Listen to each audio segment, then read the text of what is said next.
दोस्तों, आज हम जिस मूवी के बारे में बात करने वाले हैं उसका नाम है द मिडनाइट मीट ट्रेन।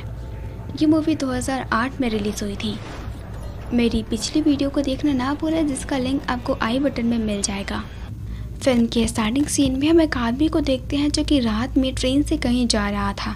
तभी उसे कुछ आवाज़ें आती है, लेकिन अचानक से वो फिसल के गिर जाता है और जब वो देखता है तो वो खून था और ये खून बगल के कैबिन से आ रहा था। जब वो आगे जाकर देख कि एक आदमी ब्लैक सूट पहनकर लोगों को मार रहा है, इससे वो आदमी बहुत डर जाता है। अब यहाँ पर सीन शिफ्ट होता है और हम एक आदमी को देखते हैं जिसका नाम है लियोन। वो एक फोटोग्राफर है, उसकी एक गर्लफ्रेंड है माया, और ये दोनों एक दूसरे से बहुत प्यार करते हैं। माया का दोस्त जर्गिस लियोन के लिए बेस्ट आर्ट गैलरी की ओनर सुजन के साथ में उसका अपॉइंटमेंट फिक्स करवा देता है। अगले दिन लियोन और जर्गिस जाते हैं मिलने सुजन से, जहाँ पर वो ये कहती है लियोन ने जो फोटोज क्लिक की वो ज़्यादा अच्छे नहीं है, वो और अच्छा क्लिक कर सकता था अगर उसने थोड़ा वेट किया होता।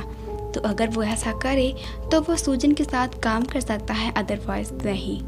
लियोन इस बात से थोड़ा नाराज़ हो जाता है और वो उसी रात कुछ क्रिमिनल्स का पीछा कर, जहाँ पर वो लोग एक लड़की को छेड़ रहे थे, लेकिन लियोन उनकी फ़ोटोज़ क्लिक करता है। हालांकि लियोन उस लड़की को बचा लेता है। वो लड़की उस ट्रेन को मिस करने ही वाली थी, लेकिन तभी अंदर से एक आदमी उस दरवाजे को खोलता है जिसने एक स्टार वाली रिंग पहन रखी थी। इसके बाद वो लड़की ट्रेन में चली जाती है और इस सीन की पिक्चर भी लियोन क्लिक कर लेता है। ट्रेन के अंदर वो लड़की ईयरफोन लगा के बैठी हुई थी और हम उसके पीछे देख पाते हैं एक आदमी को जिसके पास हैमर था और वो उस लड़की को मार देता है। इसके बाद लियोन इन सब फोटोज़ को लेकर सुजन के पास जाता है, जिससे वो बहुत खुश हो जाती है। सुजन का कहना था कि अगर लियोन कुछ और पिक्चर्स ऐसे ही लेकर आए तो आने वाले 3 हफ्ते के अंदर वो अपने आर्ट गैलरी के अंदर उसे अच्छा खासा बिजनेस दिलवा सकती है, जिससे वो बहुत खुश हो जाता है। इसके बाद हम उसी ट्रेन आदमी और एक औरत को देखते हैं। वो औरत यहाँ पर आने से बिल्कुल भी खुश नहीं थी, क्योंकि उसने इस ट्रेन के पास्ट के बारे में कुछ बहुत बुरा सुना है। लेकिन उसके हस्बैंड का दोस्त ये कहता है कि ये ट्रेन बहुत ही अच्छी है। लेकिन तभी वो लोग अपना स्टेशन मिस कर देते हैं और तभी वहाँ पर वही आदमी आ जाता है और इन तीनों को बहुत बुरी तरीके से अपने हैमर से मार देता है। दूसरी तरफ हम लियोन को देखते हैं जो उसी ट्रेन सबवे के सामने बैठा हुआ था और वहाँ पर वही आदमी आता है तो लियोन उसकी पिक्चर क्लिक करने लगता है। वो उसका पीछा करता है, लेकिन वो पकड़ा जाता। वो ये कहता है कि वो सिर्फ फोटोज़ क्लिक कर रहा था और वो बच जाता है और लियोन उसे होटल बार्कले के अंदर जाते हुए देखता है। खैर उसी रात लियोन अपने पिक्चर्स में ये नोटिस करता है कि उस रात जिस दिन वो मॉडल गायब हुई थी, ट्रेन पर एक इंसान का हाथ था जिसने 8 स्टार्स वाली रिंग पहन रखी थी और जिस व्यक्ति का उसने आज पीछा किया था उसने भी सेम ऐसे ही रिंग पहन रखी थी, जिससे लियोन को समझ आने लगता है कि ज़रूर एरिका के गायब होने के पीछे इसी आदमी का हाथ है। तो वो कुछ दिनों तक उस आदमी का पीछा करता रहता है। लियोन नोटिस करता है कि वो आदमी एक फैक्ट्री में काम करता है और लास्ट नाइट को वो सबसे लास्ट वाली ट्रेन पकड़ता है। लियोन भी उस ट्रेन के अंदर जाने वाला था, लेकिन एक पुलिस ऑफिसर उसे रोक लेता है क्योंकि वो सभी की पिक्चर्स जो क्लिक करता है। अब उसी ट्रेन में हम उस इंसान के साथ एक और आदमी को देखते हैं जो उस पर हैमर से हमला करता है, लेकिन यह आदमी उससे फाइट करता है। लेकिन तभी उस ट्रेन का ड्राइवर आता है जो उसे गन से शूट कर देता है, यानी कि इन सब में वो ड्राइवर भी मिला हुआ था। यहाँ पर हमें इस आदमी का नाम भी पता चलता है जो कि था महागनी। मूवी के लास्ट में हमें एक ऐसा राज पता चलने वाला है जो हम सब के लिए बहुत ही शॉकिंग होगा। वहीं दूसरी तरफ हम लियोन को देखते हैं जिसे हमेशा एक सपना आता है जहां पर वो इसी ट्रेन में खुद को दूसरे आदमी को मारते हुए देख पाता है। लियोन उस महागनी को लेकर इतना ज़्यादा ऑब्सेस्ड हो गया था कि वो हमेशा उसी का पीछा करता रहता है। उस फैक्ट्री में भी वो आदमी उसे पकड़ने ही वाला था, लेकिन किसी तरह लियोन वहाँ से भाग जाता है। पिछले 3 सालों से हादसे काफ़ी ज़्यादा बढ़ गए थे और जो लोग रात में उस ट्रेन से सफ़र करते हैं वो कभी ज़िंदा नहीं बचते थे। ना ही उनकी डेड बॉडी मिलती थी और ना ही उन्हें कोई ढूंढने की कोशिश करता था। माया लियोन को बस अपने काम पर फोकस करने के लिए कहती है, लेकिन वो बिल्कुल भी फोकस नहीं कर पा रहा था। अब उसी रात महागनी फिर से उसी ट्रेन में जाता है जहाँ पर वो शिकार करने के लिए तैयार था और इस बार लियोन भी उस ट्रेन में चढ़ जाता है। वो महागनी की बहुत सारी पिक्चर्स क्लिक करता है और जिस दौरान महागनी ने बहुत लोगों को मार दिया था और उसे एक हुक से उल्टा लटका दिया था। हम देखते हैं कि वो सभी पैसेंजर्स के कपड़े, दांत और आँख निकाल कर बाहर रख रहा था। महागनी उसे देख लेता है और उसे पकड़ लेता है और वो उसे उल्टा लटका देता है, लेकिन वो उसे जान से। तभी वो ट्रेन एक सुनसान स्टेशन पर रुक जाती है, जहाँ पर लियोन को ऐसा लगता है कि कोई भयानक क्रिएचर उसके चेस्ट पर खरोच रहा है और इस चीज़ को महागनी देख रहा था। लकीली महागनी उसे नहीं मारता और लियोन खुद को वहाँ से सही सलामत बचा लेता है और वो खुद के उसी फैक्ट्री में पाता है जहाँ पर महागनी काम करता था। जिसके बाद वो वहाँ की बाथरूम में जाता है और मिरर पर वो अपने चेस्ट में कुछ निशान बने हुए देख पाता है और इसके बाद से ही लियोन में कुछ चेंजेस नज़र आने लगते हैं, जिससे लिया बहुत परेशान हो गई थी। लियोन उसे बताता है कि ये सब महागनी का। वो इस बात का कोई भी सबूत नहीं देता क्योंकि उससे उसका कैमरा छीन लिया गया है। तो माया जर्किस के साथ उस महागनी के रहने की जगह पर सर्च करने जाती है। जैसे ही महागनी अपने रूम से बाहर जाता है तो वो दोनों ही घुस जाते हैं और सर्च करने लगते हैं। इसी दौरान वो दोनों अलग हो जाते हैं और महागनी वापस आ जाता है और वो जर्किस को मार देता है। माया को महागनी के एक बैग के अंदर एक टाइम टेबल मिलता है जिसके अंदर 1911 से लेकर अब तक के टाइम टेबल और किस किस ट्रेन के अंदर उसने मर्डर्स किया है ये सब कुछ लिखा हुआ था, जिससे उसे लियोन की बातों पर भरोसा होने लगता है।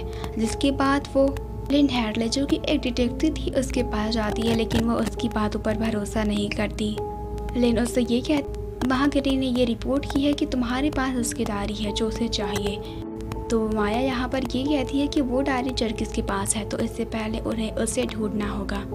लिन उसे धमकी देती, होटल में इस तरह से घुसने पर उसे अरेस्ट किया जा सकता है, जिससे माया को गुस्सा आ जाता है। तो वो एक गन लेकर महागनी को मारने के लिए निकल जाती है, लेकिन उससे पहले वो लियोन के लिए एक वॉइस मैसेज छोड़ देती है जिसमें वो ये बताती है कि उस डिटेक्टिव में कुछ ना कुछ गड़बड़ है क्योंकि वो हम दोनों की बातों पर भरोसा नहीं कर रही।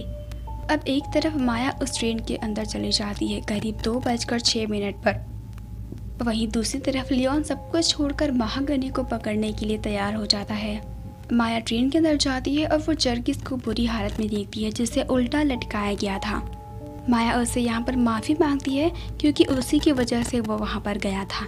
इसी बीच लियोन उस ट्रेन को बोर्ड करने के लिए वहाँ पर आ जाता है और इसी बीच वो माया को उस ट्रेन में देखता है, जिससे वो इस ट्रेन को एक हुक के जरिए पकड़ लेता है और मरते मरते बच जाता है। उसे पता था कि महागनी माया को मार देगा। माया जब जर्किस को बचाने के लिए उस हुक को निकाल रही होती है, जिससे उसे बहुत दर्द होता है और जर्किस चिल्लाने लगता है और महागनी इस चीज़ को सुन लेता है और वहाँ पर आ जाता है। वो माया को मारने ही वाला था, लेकिन तभी वहाँ पर लियोन आ जाता है बहुत सारे बूचर टूल्स को लेकर ताकि वो उसे मार सके। दोनों के बीच में बहुत ज़्यादा फाइट होने लगती है और इस बीच में बहुत सारी डेड बॉडीज़ कट जाती हैं और जिसमें जर्किस भी शामिल था, वो वहीं पर मर जाता है।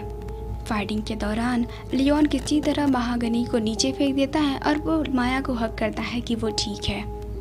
जिसके बाद ट्रेन एक अबैंडन स्टेशन पर जाकर रुकती है जहां पर एक ड्राइवर आता है जो उसे कुछ नहीं। और अब यहाँ पर खुलते हैं असली राज।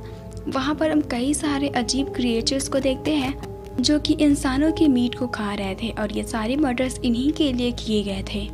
लियोन और माया वहाँ से नीचे उतर जाते हैं और वो इन क्रिएचर्स को उस बॉडी को खाते हुए देख लेते हैं। ये देखकर वो दोनों ही शॉक्ड हो जाते हैं कि न्यूयॉर्क सिटी के अंडरग्राउंड में एक अलग ही दुनिया है। अगले सीन में हम महागनी को देख पाते हैं जो कि खून से लथपथ था और वो ट्रेन के गिरने के बाद भी नहीं मरा क्योंकि उसके अंदर सुपर नेचुरल स्ट्रेंथ थी। लियोन और महागनी में फिर से लड़ाई होती है, लेकिन इस बार भी लियोन जीत जाता है।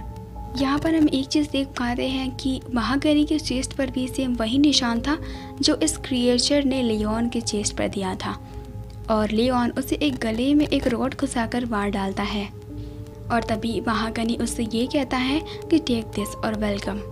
गुस्से में लियोन उसे जान से मार देता है। तभी वहाँ पर वही ड्राइवर आ जाता है और वो उसे ये बताता है कि ये क्रिएचर यहाँ तब से है जब कोई भी इंसान पैदा नहीं हुआ था और महागनी का यही काम था इन क्रिएचर्स को, ताकि वो दिन में किसी पर हमला ना करें, ताकि ये दोनों दुनिया अलग रह सके।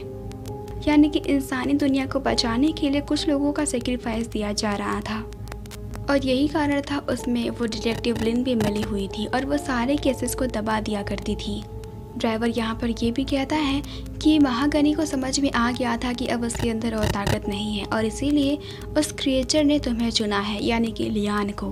लियान बहुत गुस्सा हो जाता है और वो उस ड्राइवर को मारने के लिए आगे बढ़ता है, लेकिन वो ड्राइवर उसे गले से पकड़कर हवा में उठा देता है, यानी कि इस ड्राइवर के अंदर बहुत ताकत है और इसीलिए वो महागनी का बॉस था। जिसके बाद वो लियोन की जीभ निकाल कर खा जाता है और ड्राइवर ये कहता है कि उसे महागनी की जगह लेनी पड़ेगी और इसलिए वो माया के चेस्ट पर अटैक करके उसके दिल को बाहर निकाल लेता है, जिससे माया की वहीं पर मौत हो जाती है। वो लियोन को ये कहता है कि तुम हमारे लिए काम करोगी बिना किसी सवाल जवाब के, जैसे कि हम सब करते हैं। मतलब यहाँ पर और भी लोग हैं जो इस काम से जुड़े हुए हैं। लियोन अपनी आंखों के सामने माया को मरते हुए देखता है और वो बहुत टूट जाता है।